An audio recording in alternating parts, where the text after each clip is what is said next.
દાહોદમાં દાગીનાની લૂંટ કરનાર બંટી બબલી ઝડપાયા। ઠગ ટોળકીએ મહિલાને વાતોમાં ફોસલાવી લૂંટી લીધા। વશીકરણના બહાને દાગીના અને મોબાઈલ પડાવ્યા। ભોગ બનનાર મહિલાએ પોલીસમાં ફરિયાદ નોંધાવી। ટેકનિકલ સોર્સના આધારે લૂંટારૂ બંટી બબલીને ઝડપી પાડવામાં આવ્યા। મહારાષ્ટ્રના વસીમ અને સલમાની પોલીસે ધરપકડ કરી। પોલીસે લૂંટના તમામ દાગીના પણ કબજે કર્યા। આરોપી મહિલા સામે અગાઉ 8 ગુના નોંધાઈ ચૂક્યા છે। કોર્ટે બંને આરોપીના 2 દિવસના રિમાન્ડ મંજૂર કર્યા। પોલીસે અન્ય સાગરીતોની પણ શોધખોળ હાથ ધરી।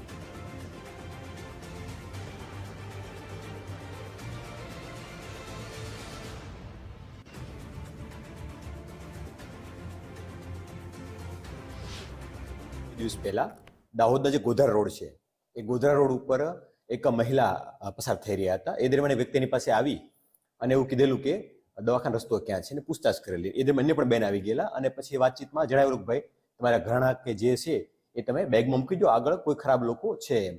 આ પ્રકારે વાતચીત કરી ભરોસામાં લઈ અને પછી નજર ચૂકવી અને એમની પાસે જે કાનમાં પહેરવાની બુટીઓ હતી, મંગળસૂત્ર હતું, ચાંદીની વસ્તુ, તમામ વસ્તુઓ છે કઢાવી અને થેલીઓ મુકાવી હતી અને પછી એ નજર ચૂકવી અને ભરોસામાં લઈ અને વસ્તુ લઈને નાસી ગયા હતા। આ બાબતે દાહોદ એ ડિવિઝન પોલીસને જાણ મળતા દાહોદ પોલીસ સ્ટેશનના પીઆઈ એમ કામળી અને એમની ટીમ દ્વારા અલગ અલગ ટીમો બનાવી હતી।